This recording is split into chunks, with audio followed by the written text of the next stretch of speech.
Hello बच्चों, the Jnanpith में आप सभी का स्वागत है। कोऑर्डिनेशन केमिस्ट्री की ऐसा टॉपिक पढ़ाने जा रहा हूं जिससे मैक्सिमम लगभग 70% टॉपिक को मैं कवर कर दूंगा कोऑर्डिनेशन केमिस्ट्री का। इस वीडियो को देखने के बाद आपको कोऑर्डिनेशन केमिस्ट्री का लगभग 70% टॉपिक कवर हो जाएगा। मात्र एक दो एग्जाम्पल से बताऊंगा और आप कुछ किसी भी एग्जाम्पल उठाओगे आराम से कर लोगे। तो आइए चलते हैं। ये बोर्ड एग्जाम के लिए और ट्वेल्थ के लिए बोर्ड एग्जाम के लिए और नीट जेईई के लिए बहुत इंपॉर्टेंट है। ठीक है ना, आइए स्टार्ट करते हैं। आपसे पूछा जाए कोऑर्डिनेशन केमिस्ट्री में इंपॉर्टेंट टर्म्स क्या है नीट के लिए और जेईई के लिए। अगर ऐसे क्वेश्चन आएंगे तो क्या करेंगे कि आपसे जैसे मान लीजिए कोई कॉम्प्लेक्स कंपाउंड दिया जाए, जैसे दिया है K4FeCN का होल 6 ऐसे दिया है। अब इस कॉम्प्लेक्स कंपाउंड का मैं पूछूं कि बताइए, देखिए बाबू मैं बता दूं, ये जो बाहर होता है बड़े वाले स्क्वायर ब्रैकेट के बाहर जो होता है उसे हम लोग बोलते हैं आयोनाइजेशन स्फीयर। आयोनाइजेशन स्फीयर, बात समझना है आपको। ये जो होता है इसे हम लोग बोलते हैं सेंट्रल मेटल एटम। ये कहां का होता है? ये डी ब्लॉक का एलिमेंट होता है। डी ब्लॉक का एलिमेंट होता है। डी ब्लॉक के एलिमेंट ही कॉम्प्लेक्स का फॉर्मेशन करते हैं। ऐसा क्यों? क्योंकि इसके पास वेरिएबल बैलेंसी बनाने की टेंडेंसी होती है। ये वेरिएबल बैलेंसी शो करते हैं, ठीक ना, इसलिए ऐसा देखने को मिलता है। ठीक ना। दूसरी बात, ये जो इस छोटे वाले ब्रैकेट के अंदर है वो क्या है? ये लिगेंड्स है। क्या है? लिगेंड्स है। लिगेंड क्या होते हैं? ये इलेक्ट्रॉन को डोनेट करके सेंट्रल इलेक्ट्रॉन पेयर को डोनेट करके सेंट्रल मेटल एटम के साथ कोऑर्डिनेट बॉन्ड बनाते हैं। कोऑर्डिनेट बॉन्ड बनाएंगे, सीबी मतलब कोऑर्डिनेट बॉन्ड बनाएंगे। बात हमारी समझ में आ रही है? ये क्या है? इसे हम लोग बोलते हैं number of ligands. Number of ligands, या इसी को हम लोग क्या बोलते हैं? Coordination number. कोऑर्डिनेशन नंबर, इसी को हम लोग बोलते हैं कोऑर्डिनेशन नंबर। और ये क्या है? ये वाला पार्ट क्या है? इसे हम बोलते हैं कोऑर्डिनेशन स्फीयर। कोऑर्डिनेशन स्फीयर, इसे हम लोग बोलते हैं कोऑर्डिनेशन स्फीयर। समझ में आ गया होगा ये जो टर्म है वो क्या है। लेकिन असली बात यह आती है कि इसमें पूछा जाता है क्वेश्चन, इस सेंट्रल मेटल एटम का आप ऑक्सीडेशन स्टेट बताओ, पहला क्वेश्चन। दूसरा क्वेश्चन ये आता है कि ये बताइए इस कॉम्प्लेक्स कंपाउंड का हाइब्रिडाइजेशन क्या होगा। हाइब्रिडाइजेशन क्या होगा? कॉम्प्लेक्स कंपाउंड का हाइब्रिडाइजेशन क्या होगा? उसी प्रकार से अगर मान लीजिए आपसे क्वेश्चन किया जाए कि अगर मान लीजिए इससे पूछूं कि ये ऑर्बिटल कॉम्प्लेक्स कौन सा है? आउटर ऑर्बिटल है। ऑर्बिटल कॉम्प्लेक्स कौन है? आउटर ऑर्बिटल कॉम्प्लेक्स है। ऑर्बिटल कॉम्प्लेक्स पूछा जाए तो क्या बताओगे? अगर वही चीज आपसे पूछा जाए कि बताइए इसका हाइब्रिडाइजेशन, तो मैंने बता ही दिया। मैग्नेटिक कैरेक्टर क्या है? मैग्नेटिक कैरेक्टर आपसे पूछा जाए, मैग्नेटिक कैरेक्टर ये पैरामैग्नेटिक है कि डायामैग्नेटिक है। उसके बाद आपसे पूछा जाए मैग्नेटिक मोमेंट क्या है? मैग्नेटिक मोमेंट बता दीजिए, मैग्नेटिक मोमेंट बता दीजिए, ये पूछा जाए। ठीक है। तो इस तरह के जब भी क्वेश्चन आएंगे इतनी चीजें आप आराम से कवर कर सकते हो। ठीक है। तो आइए मैं एग्जांपल के माध्यम से समझाने जा रहा हूं, मेरी चीजों को समझिएगा, ध्यान दीजिएगा। आप इलेक्ट्रॉनिक कॉन्फ़िगरेशन भी बता दोगे, आप यहां पर इलेक्ट्रॉनिक कॉन्फ़िगरेशन भी कर दोगे। तो आइए चलते हैं, हम लोग बताते हैं एग्जाम्पल के माध्यम से। यही मैं एग्जाम्पल उठाता हूं और आपको समझाता हूं। ठीक है, चलते हैं आगे। देखिएगा, मैंने बोला कि मान लीजिए दिया गया है K4FeCN का होल 6। ठीक है। अगर मान लीजिए बाबू इस कॉम्प्लेक्स को आप ब्रेक करोगे, पानी में डालोगे, तो स्क्वायर ब्रैकेट के अंदर वाले चीजें जो होती हैं, एलिमेंट जो होते हैं, वो अपने आयनों में जो है आयोनाइज नहीं होते। केवल आयोनाइजेशन स्फीयर ही आयोनाइज होता है। इसलिए तो कॉम्प्लेक्स कंपाउंड को या कोऑर्डिनेशन कंपाउंड को कॉम्प्लेक्स कंपाउंड बोला जाता है। यही बात होती है। तो जब तोड़ेंगे आप तो क्या आ जाएगा? 4K पर प्लस क्या हो जाएगा? FeCN का होल 6 पर क्या हो जाएगा? 4 माइनस। मैं इस कॉम्प्लेक्स कंपाउंड का अगर आपको क्या है ऑक्सीडेशन स्टेट पूछूं सबसे पहला का, तो क्या करोगे? देखो मैं ट्रिक बता रहा हूं, मेरी बात को समझना, ध्यान देना बाबू, ध्यान दो। अगर आपको दिया हो, जैसे मान लीजिए यहां पर मोनोडेंटेट लिगेंड दिया गया हो, मोनोडेंटेट लिगेंड हो, ध्यान दीजिएगा। मोनोडेंटेट लिगेंड किसे बोलते हैं? जो सिंगल डोनर साइड इसके पास होता है। अगर जिस पर एक माइनस चार्ज हो, अगर वो यहां प्रेजेंट है तो उसकी संख्या में से आयोनाइजेशन संख्या को घटा दीजिए, तो 6 में से 4 गया, कितना हुआ? +2। मैं तो डायरेक्ट निकाल दिया ऑक्सीडेशन स्टेट। देखिए अगर आप नहीं निकाल पाते हो तो रूल क्या है, कितने एटम हो मल्टीप्लाइड बाई उस एटम पर चार्ज कितना है +1। फिर वही बात, इसका निकालना उसको x मानेंगे, x मान लिया मैंने प्लस, ठीक ना, कितने एटम 6, चार्ज कितना है Cn पर -1, पूरे पर चार्ज 0। देखिए मैंने क्या बोला, कितने एटम इंटू कितना चार्ज, इसका निकालना उसको x मान लेंगे, फिर कितने एटम कितना charge equal to whole charge, हो गया निकल। हमेशा किसी भी कंपाउंड के लिए अगर ये फार्मूला यूज करोगे तो आराम से कर सकते हो। सॉल्व करिए, इसको कितना आया 4 + x - 6 = 0, -6 + 4 x - 2 = 0, x = +2। तो मैंने बहुत पहले ही बता दिया आपको, देख लीजिए। तो भैया ऑक्सीडेशन स्टेट कितना आया, x = +2 निकाल दिया मैंने। अब क्या करेंगे, आयरन को लिखेंगे, पहले नॉर्मली आयरन लिखेंगे। आयरन का एटॉमिक नंबर 26, इलेक्ट्रॉनिक कॉन्फ़िगरेशन करिए तो आर्गन 18, मैंने वीडियो में पीछे बताया है 4s2 और 3d कितना हो जाएगा 6, हो गया 3d6।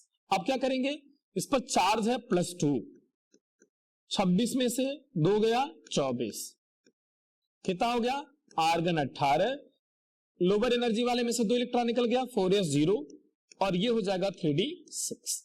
डी में कितने ऑर्बिटल होते हैं 5, मैंने बना दिया 5, देखिए ठीक है। इलेक्ट्रॉन को भरेंगे 1 2 3 4 5 5 और 6। अब मैं क्या चेक कर रहा हूं, यहां पर दिख रहा होगा 1 2 3 4 अनपेयर्ड इलेक्ट्रॉन दिख रहे होंगे, ठीक ना। इसके बाद जब भी ऐसा आप कर लीजिएगा, भर लीजिएगा, उसके बाद चेक करिएगा लिगेंड्स को। चेक क्या करना है, लिगेंड्स को। लिगेंड कैसा है, देखिए बाबू, अगर CO है और CN आ रहे हैं तो ये स्ट्रॉन्ग फील्ड लिगेंड होते हैं, और स्ट्रॉन्ग फील्ड लिगेंड जितने भी होते हैं वो सब अनपेयर्ड इलेक्ट्रॉन को पेयर में ला देते हैं, पेयरिंग करा देते हैं। तो भैया तो CN तो है लिगेंड के फॉर्म में, तो क्या हो जाएगा, इलेक्ट्रॉन की पेयरिंग हो जाएगी। इस इलेक्ट्रॉन को मैं पेयर में अगर बनाऊं, देखिए 6 है, 1 2 3 4 5, 1 2 3 4 5 6, जब पेयर में ला लीजिएगा उसके बाद चेक करिएगा, ठीक ना, उसके बाद चेक करिए क्या अनपेयर्ड इलेक्ट्रॉन इसके पास बचा, नहीं। Number of unpaired electron equal to 0। जब नंबर ऑफ अनपेयर्ड इलेक्ट्रॉन 0 आया तो कैरेक्टर बताओ, मैग्नेटिक, डायामैग्नेटिक आ गया। और डायामैग्नेटिक होगा तो बताइए मैग्नेटिक मोमेंट का फार्मूला क्या होता है, μ = रूट में S × S + 2Bm। अब ये क्या होता है, अनपेयर्ड इलेक्ट्रॉन, S क्या होता है, अनपेयर्ड इलेक्ट्रॉन, इसकी वैल्यू कितनी है 0, तो इस μ की वैल्यू क्या आ जाएगी 0, बहुत इजी। अब आता है हाइब्रिडाइजेशन, मुख्य काम हाइब्रिडाइजेशन निकालना है। हाइब्रिडाइजेशन कैसे निकालेंगे, देखिए जितने आपके नंबर ऑफ लिगेंड होते हैं उतने आपको खाली ऑर्बिटल चाहिए होता है। 2 हमको डी में मिल गया तो मैं यहां नीचे बना दे रहा हूं, 1 2 3 4 5, ठीक ना। 2 हमको डी में मिला और एक एस ले लीजिए, 6 चाहिए, 6 लेना है आपको, पी 3 ले लीजिए, आगे पी ले लीजिए, ये एस है, ये पी है और ये डी है। डी का 2 मिला, क्या बना बताइए, तो 2 3 3 6, क्या हुआ D2sp3। और अगर हाइब्रिडाइजेशन देखिए D2sp3 आया है, अगर हाइब्रिडाइजेशन D2sp3 आ रहा है, ठीक ना, अगर D पहले आ गया तो इनर ऑर्बिटल कॉम्प्लेक्स, और अगर S पहले आ रहा है, जैसे मान लीजिए D2sp3 दिया तो इनर ऑर्बिटल कॉम्प्लेक्स, ठीक ना। अगर sp3d2 देता तो आउटर ऑर्बिटल कॉम्प्लेक्स, S पहले आएगा तो आउटर ऑर्बिटल, D पहले आएगा तो इनर ऑर्बिटल, ठीक ना। बात हमारी समझ में आ रही है। अब ये तीनों ऑक्टाहेड्रल कॉम्प्लेक्स होते हैं, दोनों ये दोनों जो अगर हाइब्रिडाइजेशन ऐसा आ रहा है तो ऑक्टाहेड्रल कॉम्प्लेक्स होते हैं, ज्योमेट्री भी मैंने बता दिया, ठीक है। उसी प्रकार से मान लीजिए कि एग्जांपल मैं आपको और दूं, जैसे मैंने पूछा COS2O का होल 6 है और Cl3 है, आप इसका हाइब्रिडाइजेशन पहले ऑक्सीडेशन स्टेट निकाल के दिखाता हूं, ठीक ना। पहले ऑक्सीडेशन स्टेट निकालेंगे तो 6 में से 3 गया +3, देखो, वरना पीछे वाला रूल लगा सकते हो, कितने एटम कितना charge equal to whole charge, ठीक ना। +3 आएगा, कोबाल्ट का बताइए कितना होता है 27, आर्गन कितना हो गया 18, 18 2 कितना हो गया 20 और 20 7 27, देख लीजिए 3 चार्ज है इस पर, कोबाल्ट पर +3 चार्ज है, 27 में से 3 गया कितना हुआ 24, ठीक ना। आर्गन कितना हो गया 18, 2 इसमें चला गया इलेक्ट्रॉन 0 और 3d कितना हो गया 6, डी में भरो इलेक्ट्रॉन 6। देखिए पहले 5 ऑर्बिटल होते हैं डी में, इलेक्ट्रॉन भरो तो कितना होगा 1 2 3 4 5 6। Number of unpaired electron equal to number of unpaired electron equal to, बताइए कितना हुआ इलेक्ट्रॉन इक्वल टू, बोलिए यहां पर क्या पेयरिंग होगा क्या, नहीं, क्योंकि COCN नहीं है, ये वीक फील्ड लिगेंड है, और जब वीक फील्ड लिगेंड होते हैं तो जैसा भरता है वैसा ही रह जाता है। लेकिन अगर COCN होता तो ये पेयर में रहता है, यहाँ पर पेयरिंग होगी नहीं। Number of unpaired electron equal to 4, बताइए कैसे होंगे, 4 इलेक्ट्रॉन अनपेयर्ड आए तो पैरा होगा, पैरा मैग्नेटिक होगा। म्यू इक्वल टू कितना होगा, मैंने आपको ट्रिक बताया था, जितने अनपेयर्ड इलेक्ट्रॉन है उतने 4 पॉइंट में लिखना है, और 70 से ऊपर 90 से पहले कोई भी वैल्यू लिख देना है, आंसर आ जाएगा, है ना, पॉइंट के बाद, ठीक ना। ध्यान दीजिएगा, जितने अनपेयर्ड इलेक्ट्रॉन रहेंगे 4 पॉइंट, जितने रहेंगे उतने पॉइंट समथिंग पॉइंट, और 70 से ऊपर 90 से पहले डायरेक्ट ला दो, आंसर आराम से आ जाएगा, लिख दोगे तो, ठीक ना। उसके बाद हाइब्रिडाइजेशन निकालते हैं। मैंने कहा डी में 5 ऑर्बिटल होता है, ऐसे भरा हुआ है, तो उसके बाद एस ले लेते हैं, उसके बाद पी ले लेते हैं। आइए चलते हैं, देखते हैं कहां तक जाता है। 6 चाहिए हमको खाली, एक एस ले लिए, 3 पी, ये तो भरा हुआ है, 1 2 3 4 5 6, ये तो भरा हुआ है। आगे चलते हैं, एक एस लेंगे, 3 पी, sp3 4 हुआ, और डी का आगे ले लेंगे, खाली चाहिए मुझको, 5 ले लिया, ये 5 ऑर्बिटल होते हैं, तो चलिए 1 2 3 4 5 6, चलिए इसको ले लीजिए, क्या हो जाएगा sp3d2, तो ये आ गया sp3d2। अब बताइए अगर s पहले आया तो आउटर ऑर्बिटल कॉम्प्लेक्स, वही d पहले आता तो इनर ऑर्बिटल कॉम्प्लेक्स, अगर sp3d2 या d2 sp3 आ रहा है तो ज्योमेट्री क्या होगी, ऑक्टाहेड्रल। तो मुझे जहां तक उम्मीद है आपको बातें समझ में आई होगी, ऐसे ही क्वेश्चन करना होता है, ठीक है। प्रैक्टिस आप करते रहिए इस पर और ध्यान देते रहिए, तो हमारी वीडियो आपको समझ में आई होगी। बहुत इजी बनाया हूं मैं, बहुत इजी, ठीक है ना। मुझे लगता है कि बहुत इजी मैंने बनाया है और बहुत आसान बनाया है मैंने, तो आप आराम से कर सकते हो, मुझे नहीं लग रहा कोई दिक्कत आने वाली है। प्रैक्टिस करिएगा, वीडियो को थोड़ा धीरे धीरे देखिएगा और करना शुरू करिएगा, आपको 100% समझ में आएगा। और मैं एक बात बताऊं, ये देखिए, चाहे ये क्वेश्चन पूछ देता है, चाहे ये क्वेश्चन पूछ देगा, चाहे ये क्वेश्चन पूछ देगा, चाहे ये क्वेश्चन पूछ देगा, आना तो तय रहता है, चाहे ये क्वेश्चन पूछ देगा, आना तो तय रहता है। तो भैया इसको कॉपी में नोट करिएगा, अच्छे से पढ़ना है और हमारी वीडियो के साथ हमेशा लगे रहना है, ठीक है ना। दूसरी बात, नीट एग्जाम बहुत नजदीक है, इसको ध्यान देते रहिए, अच्छे से पढ़ते रहिए, ठीक है। तो आज के लिए इतना ही, तब तक के लिए धन्यवाद, मिलते हैं नेक्स्ट टाइम पर। Thank you, God bless you, bye.